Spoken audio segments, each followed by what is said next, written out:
রাজ্যে চলা এসআইআর এর শুনানিতে ডাক পেয়েছেন তৃণমূল সাংসদ দেব। এ বিষয়ে সাফ কথা জানালেন ঘাটালের তৃণমূল সাংসদ। তিনি বলেন তিনি কোনো না কোনো কারণে হেডলাইনে থাকছেন। তিনি বলছেন, আমি পরিষ্কার বলতে চাই, আমি ইন্ডিয়ান, ভারতীয়। আমাদের দেশে যেটা ল অফ দ্য ল্যান্ড হবে আমাকে সেটা ফলো করতে হবে। এটা যদি ল অফ দ্য ল্যান্ড হয় সেটা আমি ফলো করব। ব্যক্তিগতভাবে আমার সেটা বলার কিছু নেই। ইতিমধ্যেই রাজ্য সরকারের তরফ থেকে পথশ্রী 4 প্রকল্পের উদ্যোগ নেওয়া হয়েছে। সেই মোতাবেক পূর্ব মেদিনীপুরের পাঁশকুড়ার মাইসোরা গ্রাম পঞ্চায়েতের পাটনা এলাকায় পথশ্রী 4 এর উদ্বোধন করেন ঘাটাল লোকসভা কেন্দ্রের তৃণমূল সাংসদ তথা অভিনেতা দেব। সাড়ম্বরে এই উদ্বোধন অনুষ্ঠান হয়। দক্ষিণ গোপালপুর থেকে দিয়াখালী পর্যন্ত প্রায় 21 কিলোমিটার রাস্তার উদ্বোধন হয়। ফিতে কেটে নারকেল ফাটিয়ে উদ্বোধন করেন সাংসদ দেব। এরপর সাংবাদিকদের মুখোমুখি হতে হয় তাকে। তখনই তিনি এই মন্তব্য করেন। অভিনেতা দেব তথা সাংসদ দেব কি বলেছেন এ বিষয়ে একবার শোনা যাক। ডাক পেয়েছে, আমাকে বিএলআরও ফোন করেছিল যে আমার নোটিশ আসবে বলে। তো আমি একটাই কথা বলতে চাইছি, কাল থেকে না ছিল, কবে থেকে চলছে? কাল থেকে চলছে। প্রত্যেক দিনই আমি কোনো না কোনো কারণে আমি হেডলাইনে থাকছি। আমি চাইলেও না চাইলেও আমি একটা কথা পরিষ্কার বলতে চাইছি। হ্যাঁ, আমি ইন্ডিয়ান, ভারতীয়। আমার দেশে যেটা ল অফ দ্য ল্যান্ড হবে সেটা আমাকে ফলো করতে হবে। এটা যদি ল অফ দ্য ল্যান্ড হয় তো আমি ফলো করবো। সেটার জন্য আমার ব্যক্তিগতভাবে আমার অ্যাজ সাচ কিছু বলার নেই। দেখো, আমি না, অনেস্টলি স্পিকিং, এটা খুব ডিপ। এটা আমার দলের, তুমি যদি রাজনীতিবিদ দেবকে জিজ্ঞেস করো, তো এখানে মনে হচ্ছে আমার দলের যে স্পোক পার্সন আছে, যার বেশি এইটা নিয়ে পড়াশুনো বেশি, সে বেশি কথা বললে বেশি ভালো হয়, rather than me talking without any knowledge. Ghatal master plan নিয়ে এদিন দেব বলেন যে প্রতিশ্রুতি আমি দিয়েছিলাম 2024-এর নির্বাচনে, সেই সমস্ত কাজ শুরু হয়েছে। যে কাজটা 6 মাস আগেই শুরু হওয়ার কথা ছিল, টেন্ডার প্রবলেমের জন্য সে টেন্ডার শুরু হতে পারেনি। ঘাটাল মাস্টার প্ল্যান এগিয়ে গেছে, অনেকগুলো টেন্ডার প্রসেসের মধ্যে রয়েছে, অনেকগুলো টেন্ডার পাস হয়েছে, কাজ শুরু হয়ে গেছে। সাংসদ দেব যে কথা দিয়েছে, ভোটটা নিয়েছিল, মানে যে প্রতিশ্রুতি দিয়ে ভোটটা নিয়েছিল বা মানুষের ভালোবাসা পেয়েছিল, দেব সেসব কথা ফেরায়নি। কথা দিয়ে কথা রেখেছেন বলে মন্তব্য সাংসদ দেবের। তো ঘাটাল মাস্টার প্ল্যান নিয়ে কি বলছেন শুনুন।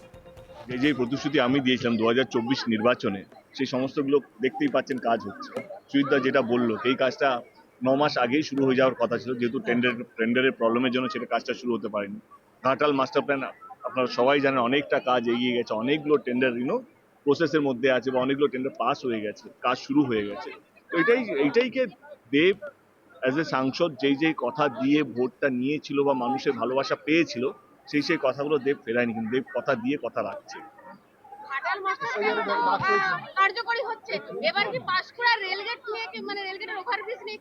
অফকোর্স আমি আগের বারে সংসদে বলেছিলাম, এবারে আবার সংসদে গিয়ে আবার সেটা বলবো, কারণ সেটা রেলের পারমিশন লাগবে। রেলটা কেন্দ্র সরকারের। আমি কোনো, it's not that I am saying against কেন্দ্র সরকার।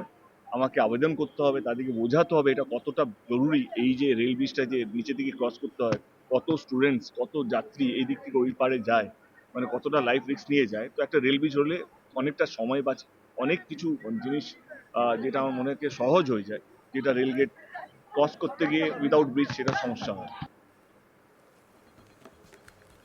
তো সাংসদ দেব ঘাটাল মাস্টার প্ল্যান নিয়ে তো বলছেন যা প্রতিশ্রুতি দিয়েছি তা করেছি, ঘাটাল মাস্টার প্ল্যানও হবে।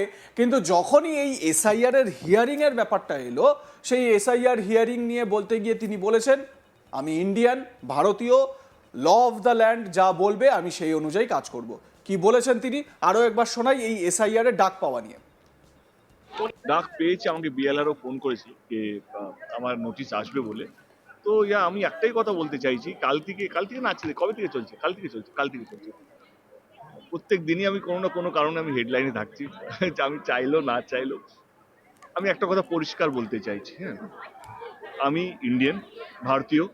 আমার দেশে যেটা ল অফ দ্য ল্যান্ড হবে সেটা আমাকে ফলো করতে হবে।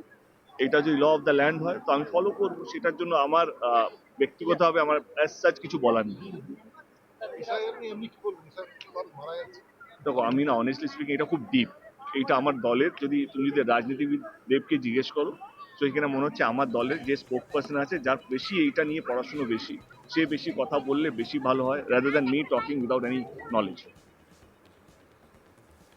এদিন দেব বলেন যে মানুষকে ভালো রাখবে তার জিত হওয়া উচিত।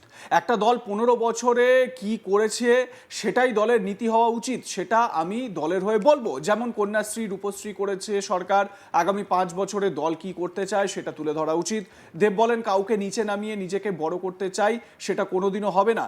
দেব বলেন সাধারণ মানুষ শান্তি চায়, ভালোবেসেও যেন নির্বাচন জেতা যায় সেটা তিনি করে এসেছেন। দেব বলেন গত 15 বছরে তৃণমূল অনেক কাজ করেছে, লক্ষ্মীর ভাণ্ডারকে দেখে অন্য রাজ্যও শুরু করেছে, সেটা বললেই মানুষ বুঝবেন মানুষ আজকে বোকা নয়। কি বলেছেন দেব শুনুন। আমি চাইছি শান্তি। বাংলার একটা কালচার আছে। আমরা গত কয়েকটা ইলেকশন আমি তো অন্তত দেখেছি যেইভাবে ধর্মকে এগিয়ে রাখে, যেইভাবে এসআইআর এখন সাবজেক্ট হয়ে গেছে। আমি বলছি যে মানুষকে ভালো রাখবে তার জিত হওয়া উচিত। যে কোনো দল, যে তার দল কি করবে আর যে দল আছে সে কি কি করেছে সেটা মানুষের কাছে রাখা উচিত। সেটাই তো নীতি হওয়া উচিত, সেটাই তো রাজনীতি। রাজনীতি মানেটা কি? যে ভাই আমি 15 বছর ধরে আছি, আমি এই কাজগুলো করেছি। আমার কাছে লক্ষ্মীর ভান্ডার আছে, আমার কাছে কন্যাশ্রী আছে, আমার কাছে রূপশ্রী আছে, আমি কতগুলো কাজ করেছি, সেটা আমি আমার দলের হয়ে আমি বলবো। এইটা বলবো না ও চোর বা এইটা কি ওইটা কি। তো ইলেকশন এমন একটা জিনিস হওয়া উচিত, আমি আগামী 5 বছর আমি কি করতে চাই। এমন নাকি ও কিছুই করেনি, ও তো এইটা কোনোদিনও কেউ বড় হতে পারবে না। আমি যদি কাউকে নিচে নামিয়ে নিজেকে বড় করতে চাই সেটা কোনোদিনও হবে না। কারণ মানুষ, নিজের দেশের অবস্থা দেখো বা যেভাবে নির্বাচন হচ্ছে দেখো, সেটা কিন্তু খুব একটা যে ভালো দিকে বা একটা ভালো এক্সাম্পল। আমরা পৃথিবীর সবচেয়ে বড় ডেমোক্রেসি, সেই বড় ডেমোক্রেসি আজকে যে ভালো এক্সাম্পল সেট করছে সেটা তো নয়। আমি কারো পক্ষে হয়ে বলছি না, আমি একটা সাধারণ মানুষ কি চায় তুমি জিজ্ঞেস করো এখানে সাধারণ মানুষ কি চায়। তারা শান্তি চায়। তারা চায় না কি এমন একটা ভড়কাও ভাষণ দিলাম যাতে আমার কর্মীরা অন্য কর্মীকে গিয়ে মারপিট করতে শুরু করবে।